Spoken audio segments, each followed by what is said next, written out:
Hoje, o nosso assunto é fundamental para a compreensão do Estado moderno. Nós vamos falar sobre a administração gerencial, como ela foi implantada no Brasil. Portanto, meus caros ouvintes do canal do professor Erivaldo Oliveira da Silva, atente para isto. O Estado gerencial moderno ele começa a ser pensado na eleição de 1994, entre Fernando Henrique Cardoso e Luiz Inácio Lula da Silva, a grande disputa. Bom, vamos lá. Fernando Henrique Cardoso dizia em todos os seus programas eleitorais que era preciso reduzir o tamanho do Estado. Mas as pessoas às vezes não compreendiam muito isto. O que é reduzir o tamanho no Estado? Vocês viram que durante todo esse período a gente falou do tamanho, do gigantismo do Estado brasileiro, com mais de 1.500 empresas estatais na União, nos estados e nos municípios. Eis que em 94, Fernando Henrique Cardoso aparece dizendo que ia reduzir o tamanho do Estado, como já acontecera com Fernando Collor de Mello em 1989, mas morreu no nascedouro. E Fernando Henrique Cardoso assume a presidência da República em 95, com o consenso de Washington já definido. O que era o consenso de Washington? O consenso de Washington, liderado pelos Estados Unidos da América, dizia que todos os países periféricos e sob a influência dos Estados Unidos da América teriam que implantar o famoso Estado neoliberal. E o Brasil não se faz de rogado, o Brasil assume essa postura com Fernando Henrique Cardoso e começa a expansão do Estado neoliberal. E a postura de Fernando Henrique Cardoso começa com as privatizações. Mas as privatizações tinham que passar pelo Congresso Nacional, que eram empresas estatais criadas por lei, e para ser extinta, também tem que ser aprovada por lei. Tanto empresas estatais, como fundações, como autarquias, têm que ser também extintas por leis. E Fernando Henrique Cardoso monta um time de primeiro naipe no Congresso Nacional. Pela primeira vez na história do Brasil, o Congresso Nacional, o Senado é presidido por Antônio Carlos Magalhães e a Câmara Federal presidida por Luiz Eduardo Magalhães. Pela primeira vez na história do país, pai e filho ocupam as duas casas do Poder Legislativo. Parecia que a gente estava implantando o patrimonialismo, mas não. Era, de fato, o Estado gerencial moderno.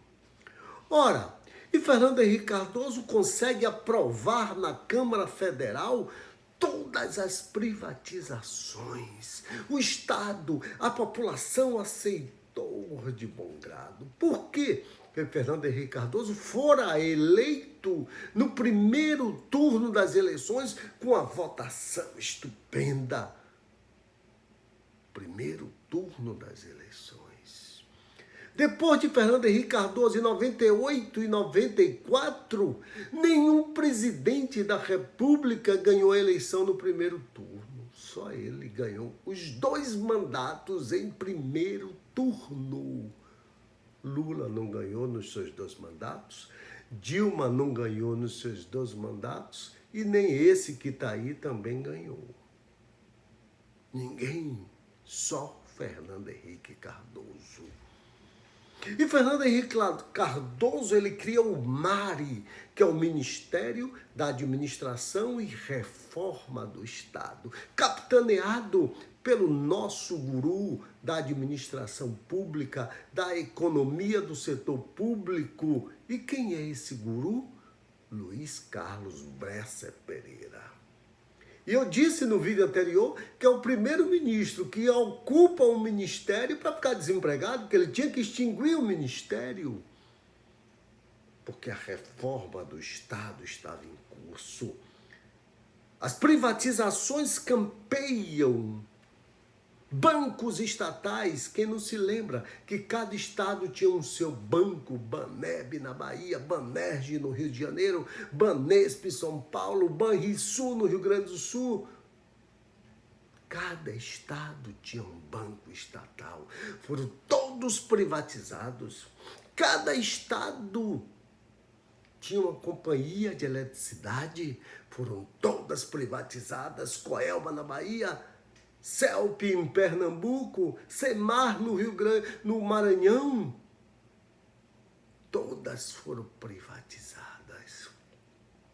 A Companhia Vale do Rio Doce, as empresas de transporte, as empresas de viação, todas foram privatizadas. Nesse bojo, Fernando Henrique Cardoso, junto com Bresser Pereira, cria o Plano Diretor da Reforma do Estado. E esse plano diretor da reforma do Estado tinha parâmetros para a implantação do novo Estado gerencial. E qual eram os novos parâmetros desse Estado gerencial? Primeiro, foco. A política pública, ela passou obrigatoriamente a ter resultado. E o primeiro parâmetro da administração pública gerencial foi foco no cidadão cliente. Quem paga os impostos é o cidadão. Ele tem que ser respeitado, ele tem que ser tratado como autoridade. E esse cidadão passou a ser mais respeitado. Foco na administração gerencial significa resultados na política pública. E o que é resultado na política pública? É atender a demanda social, é atender aquilo que o público-alvo, o cliente cidadão demanda. Olha só.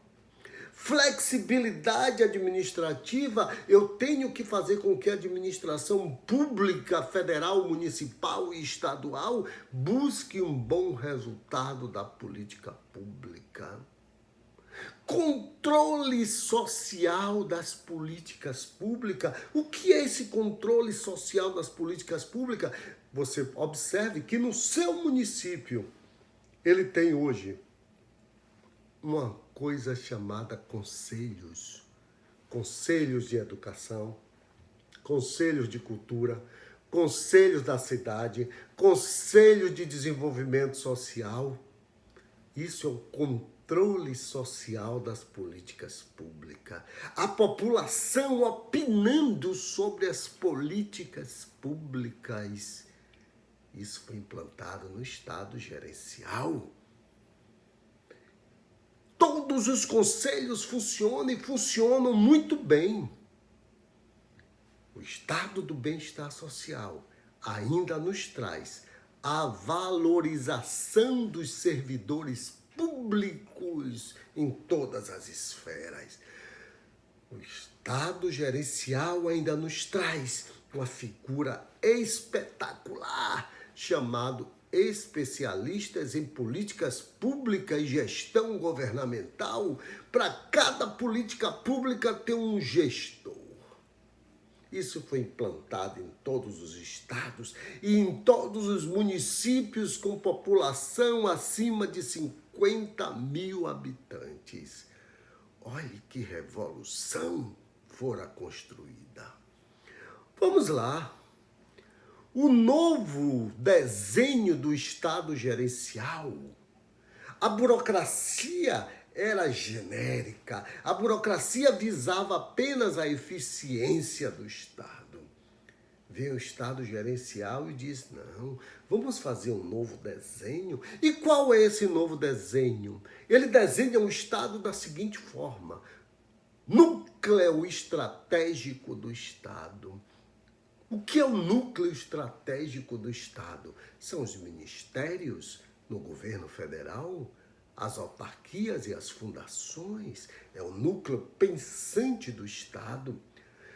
Lá na União, nos municípios, as secretarias, nos estados, as secretarias. Isso é o que a gente chama de núcleo estratégico. O que é o núcleo estratégico? É o núcleo pensante desse novo Estado.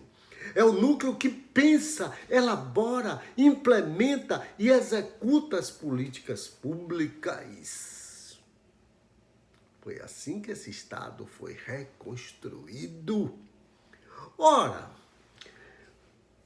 núcleo 1, estratégico, já sabe o que é. Núcleo 2, núcleo de serviços exclusivos do Estado. Como o Estado estava sendo desmontado, como o Estado estava sendo privatizado, algumas coisas ficaram como exclusividades do Estado. O que é exclusividade do Estado hoje? Hoje, no século XXI, idealizado lá no século XX ainda, o que é a exclusividade do Estado? Primeiro, promoção da justiça. Só o Estado pode fazer justiça. Só. Por isso, não as milícias. Só o Estado pode promover a justiça. Só o Estado pode promover a segurança nacional. Por isso, não a milícia. Só o Estado pode promover a segurança institucional. Só o Estado pode decretar guerra. Olha só, isso se chama núcleo exclusivos do Estado. E tem os núcleos 3, os núcleos não exclusivos do Estado. É aquilo que tanto a iniciativa pública como a iniciativa privada pode produzir. Por exemplo, a produção e o ensino, a escola. Você tem ensino público e ensino privado. Você tem a medicina pública e a medicina privada. Você está entendendo?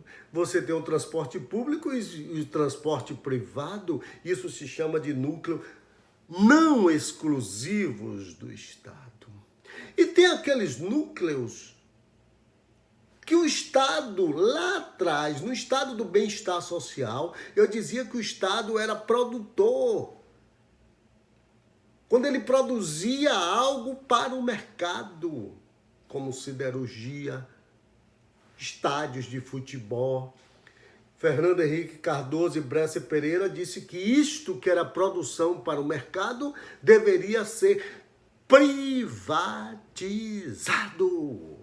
Os estádios de futebol, os hotéis que o Brasil tinha, tudo foi privatizado. Vejam bem como a coisa é bonita, como a coisa é séria. Vamos lá. O Estado muda completamente a sua feição. Eu começo as privatizações. Olha o que é que eu disse. Você privatiza aquilo que não é obrigação do Estado fazer. Não é, na Constituição Federal diz o que o Estado está obrigado e o que o Estado não está obrigado. Por exemplo, transporte é obrigação do Estado. Estrada é obrigação do Estado. Tudo que está no subsolo é obrigação do Estado.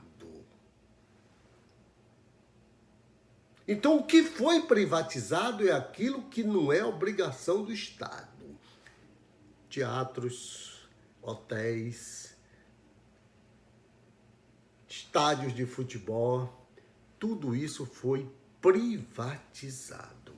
e aquilo que é obrigação do Estado não fora privatizado, ele foi dado uma concessão pública. Entenderam agora a diferença entre concessão e privatização? Privatização é quando não é obrigação do Estado, e concessão é quando é obrigação do Estado, mas o Estado não quer aquela despesa. Por exemplo, a BR é uma obrigação do Estado construir, está na Constituição. Mas o Estado não quer administrar aquela BR, ele lhe oferece uma concessão. Transporte público é obrigação do Estado produzir o transporte público, mas o Estado não quer ter aquela despesa, então ele lhe dá uma concessão. Entendido a diferença entre privatização e concessão? Tudo que está no subsolo do Brasil pertence à União. Então a Vale do Rio Doce não foi privatizada, foi dada uma concessão à Vale do Rio Doce. Foi dada uma concessão à BR-324 na Bahia e outras BRs no Brasil, entendido a diferença entre concessão e privatização?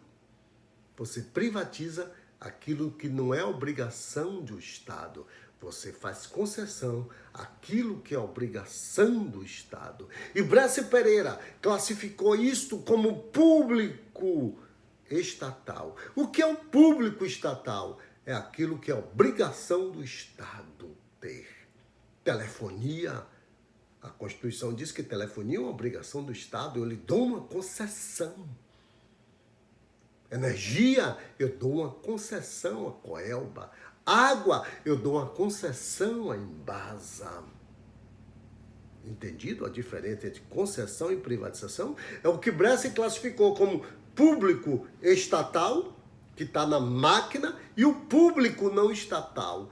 O que é o público não estatal? É a obrigação do Estado produzir, mas não está na máquina do Estado. As estradas, a distribuição de energia, a perfuração de poços de petróleo, a exploração de minas que a Vale do Rio Doce faz, entendido o que é público estatal e público não estatal? Ok. Para aquilo que é público e é estatal, e não é estatal, é público, mas não é estatal, foram criadas as agências reguladoras. Por exemplo, você tem um telefone celular. É público, mas não é mais estatal. Você tem a Oi, a Vivo, a Claro, mas ele é público, porque a Constituição diz que a obrigação de fazer telefonia é do Estado brasileiro. Mas o Estado privado, o Estado fez uma concessão para essas empresas. Aí, para controlar essa concessão, eles criaram as agências reguladoras. A agência que cuida de um bem público que não é estatal, telefonia, por exemplo, é a Anatel, a Agência Nacional de Telecomunicações, ou seja, para gerir a relação entre o consumidor do telefone e a proprietária da telefônica. Entendido? A estrada, você tem a empresa, uma agência reguladora de transporte terrestre, a ANTT. A ANTT é a Agência Nacional de Transporte Terrestre que regulamenta todas as estradas que foram dadas concessões, que são públicas, mas não são estatais, porque está na mão da iniciativa privada. Entendido? Agência Nacional de Saúde, porque a Constituição diz que a saúde é um bem público e que deve ser ofertado pelo Estado. Como o Estado disse que esse bem era um bem público não estatal, eu criei uma Agência Nacional de Saúde. A água é obrigação do Estado fornecer, mas ele abriu mão, aí ele cria a ANA, a Agência Nacional de Água. A Agência Nacional de Petróleo, para cada bem público que foi dada a concessão, porque a obrigação do Estado foi criada uma agência reguladora. Por isso que o Estado, ele deixa de ser um Estado produtor para ser um Estado regulador. Um Estado que regula. Quando você tem problema no seu telefone, você liga para a Anatel. Quando você tem problema em sua energia, você liga para a ANEEL. Você está vendo? Quando o posto de combustível está lhe cobrando preços extorsivos, você liga para a ANP, Agência Nacional de Petróleo. Quando a Anvisa, temos a Anvisa, nós estamos em momento de pandemia, e a Anvisa que fiscaliza os medicamentos, é a Agência Nacional de Vigilância Sanitária. Nós temos até agências que controlam o filme, o cinema no Brasil, que é a Ancine, agência, né, de cinema. Olha quanta coisa interessante. E esse Estado passa a ser um Estado que regulador. O Estado brasileiro hoje ele é regulador. E nós vimos que em 1979 os Estados Unidos da América dá um fim ao Estado regulador, acaba com as agências reguladoras, vale o que o mercado propõe. E quando é que nós vamos terminar isso? O Estado neoliberal completo, como esse ministro da Fazenda quer fazer? Ou nós vamos retomar o estado do bem-estar social? Essas são as agências reguladoras. Esse é o Estado gerencial moderno. E nós vamos caminhar muito. Nós vamos caminhar para uma políticas públicas de resultado. Hoje eu vou ficando por aqui. E o nosso próximo assunto será sobre atores sociais, arenas decisórias, governança e governabilidade na administração pública, para que você entenda mais do que nunca o Estado moderno. Preste atenção a todos esses vídeos que vocês vão se tornar mestres na arte de administrar a coisa pública. Um grande abraço, fique com Deus e até o nosso próximo vídeo sobre atores sociais, arenas decisórias, governança, governabilidade e resultados de políticas públicas. Um grande abraço e fique com Deus.